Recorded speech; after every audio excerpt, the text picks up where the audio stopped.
mental hospitals aren't that bad. They're not bad at all.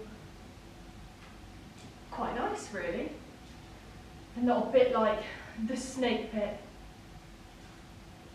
I was there for 6 weeks, and they gave me some drugs to calm me down. And I did calm down, and I relaxed. And Benji calmed down, faded a bit. And I felt better. Everybody, well, nearly everybody, was very nice and friendly.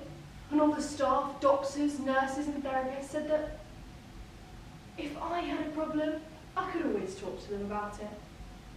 Which was very nice of them, very kind. There were a lot of people in that place that I could talk to if I had a problem. But I kept myself quiet. And I got a grip of Benji and myself.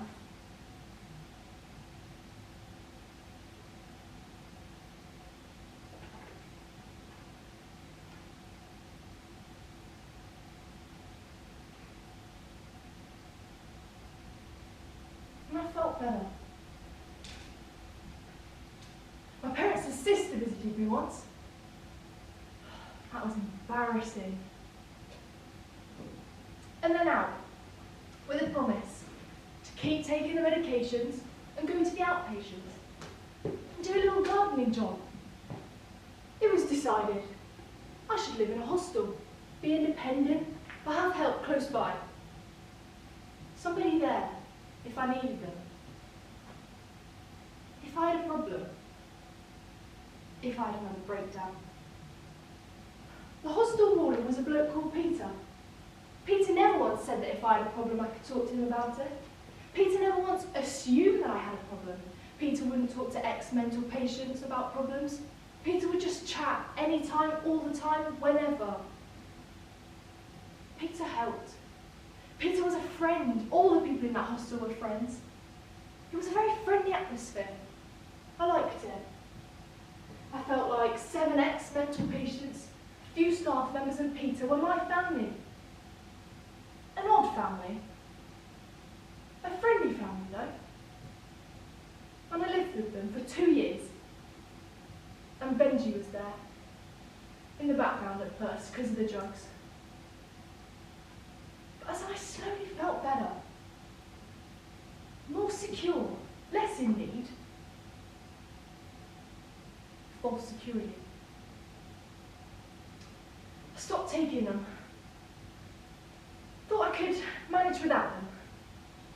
So Benji got stronger, more prominent, more out front.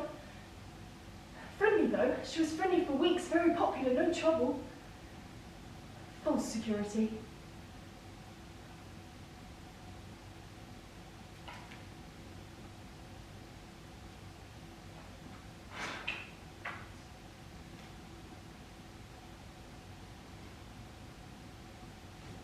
Something went wrong. Somebody did something or said something or something happened, I'm not sure, but she started. Angry, tantrum, flying off, sounding off the usual. Yelling, screaming and swearing at my friends, at my family, at Peter, who stood there, blinking. While Benji sounded off, while Benji threw a spanner in the works, while Benji upset the balance, upset my friends, upset me. Because I thought I'd been thrown out. Because I thought I'd be back in the bin. Because I thought she'd never die down. Calm down. Stay down.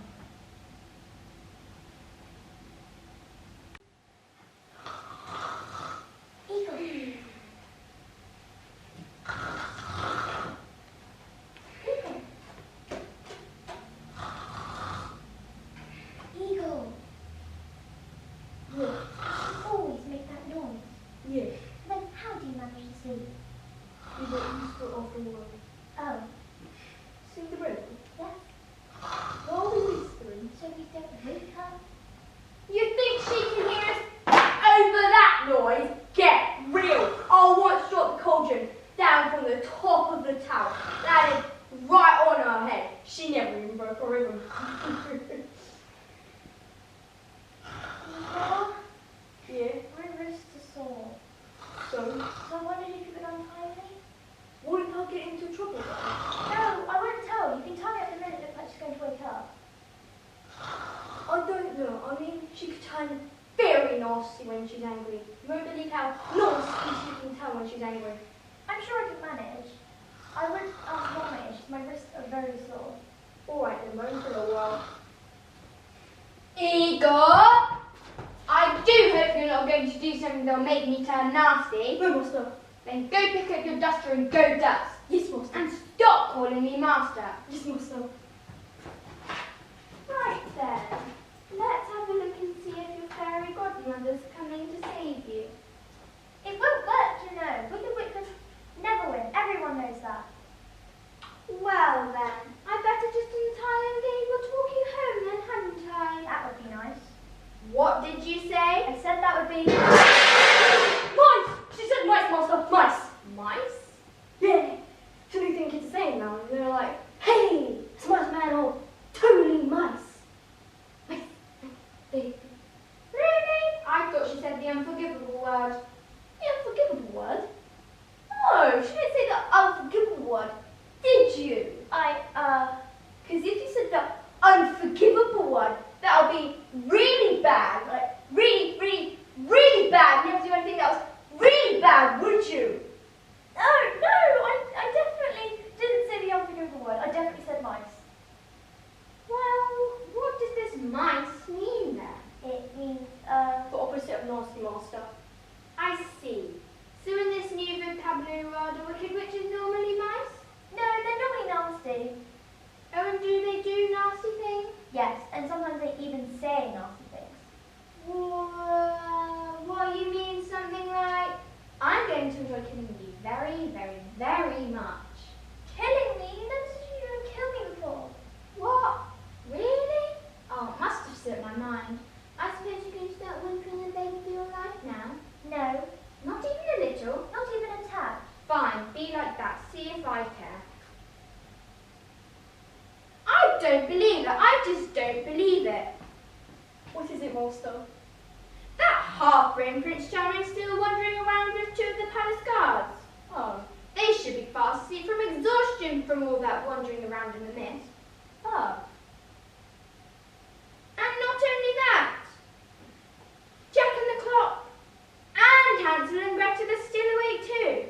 Oh. What are we going to do? Maybe we'll have a party. I like parties. Maybe you could be quiet, then I won't have to hit you. Yes, master. Is there a problem? No, just a minor annoyance. Honestly, where's the respect for evil gone these days? The fear, the worry, the anguish. This job just isn't fun anymore. Or maybe you should just give it up. Give it up? Never. Come on, Eagle, we have guests to prepare for. Yes, master. And stop calling me master. Yes, master.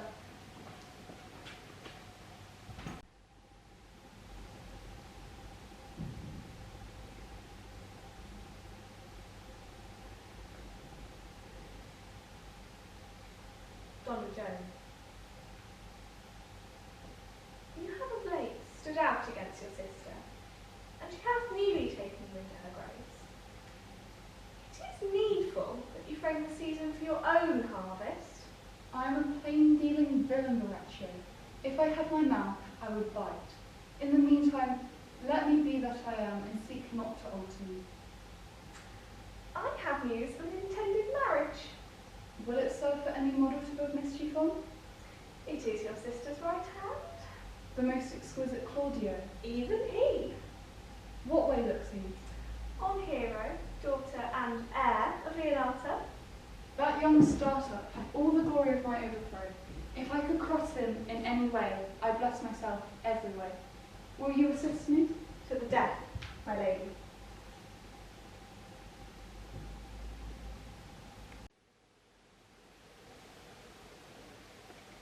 Sunset. Now that we're finally in it, is not what we thought. Did you expect this violet black, soft edge to outer space, fragile as blown ash and shuddering like oil? Or the reddish orange that flows into your lungs and through your fingers? The waves smooth mouth paint light over your eyes, fold after fold. This is the sun you breathe in, pale blue. Did you expect it to be this warm?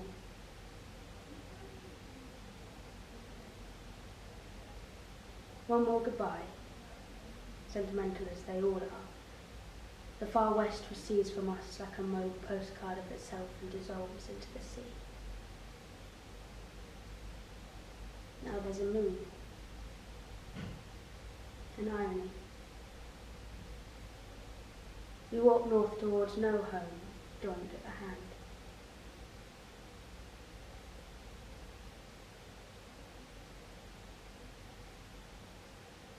I'll love you forever. I can't stop time. This is you on my skin somewhere. In the form of sand.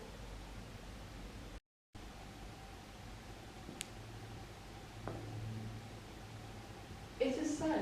The Count Claudio shall marry the daughter of Leonardo. Yea, my lady, but I can cross it. Any bar, any cross, any impediment would be so medicinal to me. I am sick in displeasure to him. How can one cross this marriage? Not honestly, my lady. Show me how. I think I told your ladyship that I am in the favour of Margaret, waiting gentlewoman to Hero. I remember. I can, at any unseasonable instant of the night, appoint her to look from her lady's chamber window. What life is in that to be the death of this marriage? Go you to your sister. Tell her that she has wronged her honour in marrying the renowned Claudio to such a contaminated stale as Hero. What proof shall I make of that? Proof enough to misuse the princess, to vex Claudio, to undo Hero and kill Violetta? To despite them, I will endeavour anything. Draw Donna Pedro and Count Claudio to see me at Hero's chamber window. Hear me, call Margaret Hero. I shall so fashion that Hero shall be absent, and there shall be such seeming truth of Hero's disloyalty that all preparations shall be overthrown. Be cunning in working this, and thy fears 1,000 ducats.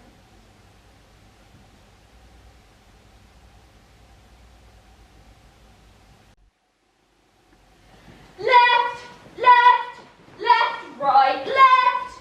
Company halt. Right turn. Stand at ease.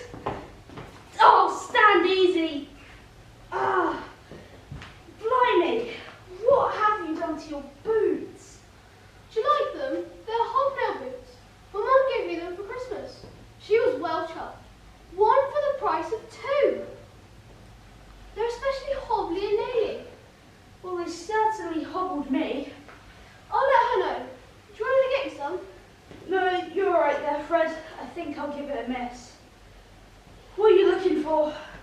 Crisps. Crisps? Crisps. Hang on. You don't like crisps on account of the fact that they're not made of chocolate. Aha! Toffee crisps. Best chocolate in the world. Want one? No thanks, Fred. Wouldn't want to deprive you. Blimey, I'm shattered. We've been drilling on and off all day on account of that ball. It would be boring if it wasn't for you doing it differently every time. Sorry, Ted. Can't get the hang of that left and right stuff. Why is it whenever they have a ball, we have to drill? Why can't we do something more interesting, like hiding in bushes waiting for assassins to strike, or infiltrate the catering staff to foil dastardly plots, or Check the chocolate pudding. yeah, check the chocolate pudding for poison. Mind you, if we did that, we'd both be dead. Good point, Fred. Nice way to go, though. Certainly better than drilling. I can't believe it.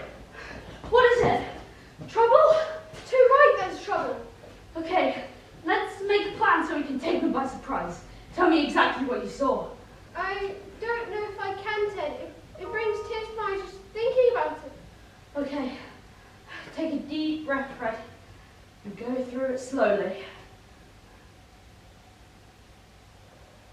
They've got a great big sponge cake, 14 tiers, all decorated with bows, sparkly ribbons, and licorice, but not a drop of chocolate in sight.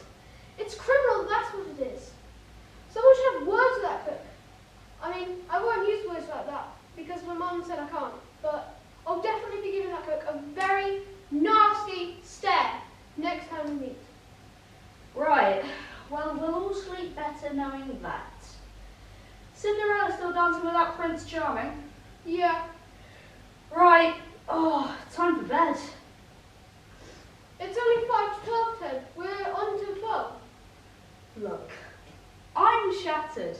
My feet are killing me.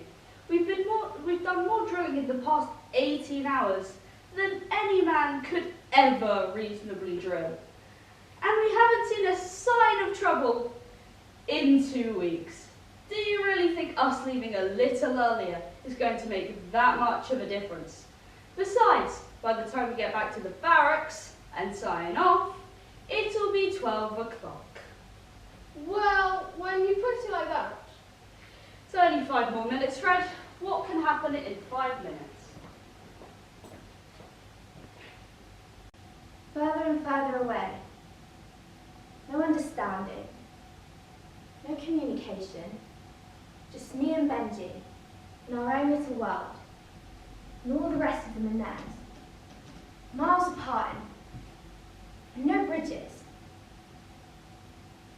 The only time our worlds collided was when Benji did something wrong, and I got the blame for it. At school I had to see a child psychologist. What an idiot. Benji loved words like outlaw, hooligan, vandal, delinquent, gangster. She thought they sounded good. Romantic, exciting.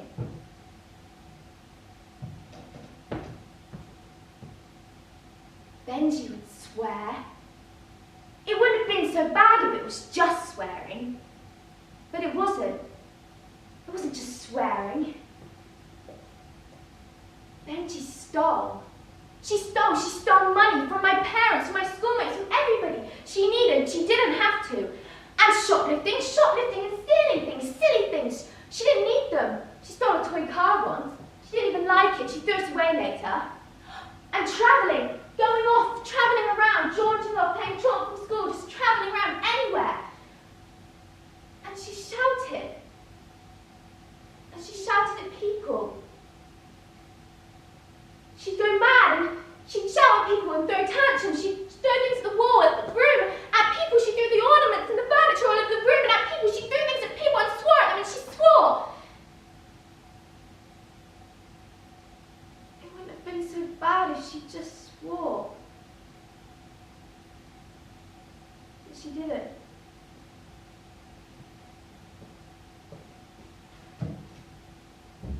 She was wild. Uncontrollable. She thought it was funny. I didn't.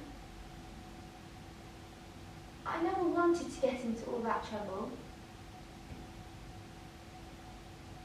I never did want to get into all that trouble. They wouldn't believe me when I said it was Benji, so I stopped telling them. It was just trouble all the time. Trouble all the time, and Betty was laughing. I couldn't control her.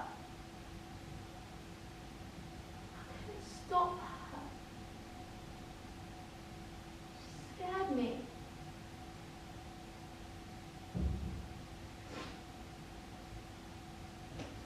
Mr. Kemp, he was our woodwork teacher, and a bastard. By now I was 13 and hated by everybody, including Mr. Kent. It was about a year since my lady left, and I've been at war with Benji on and off since then. I was at war with Benji, and everybody was at war with me. I was making a toast rack in woodwork. Mr. Kent said it was crap. I was proud of my toast rack. Mr. Kent said I was useless. Mr. Kent said I being. Mr. Kent went on and on and on until Benji jumped out and threw a hammer at him. Everybody was further away from me. Everybody and everything was way off in the distance. I couldn't connect at all. I didn't even know how to try because I didn't know anything. I was on this side, way over here, and Benji was in the middle now. In control. Benji was in control of everything now. And I hated her. Luckily it missed. I was sent to the headmasters. He started shouting, but I couldn't understand. I couldn't make sense of it. Benji understood. She was answering him. But I didn't know what she said because I couldn't understand. I couldn't make sense of it. I doubt she was apologising though. I'm aware that he's phoning my parents. They're out because he doesn't talk on the telephone. He says they'll be contacted and asked to come to school. It's filtering through, but it makes no sense. Benji understands. She's smirking. I'm aware of that. I get sent home.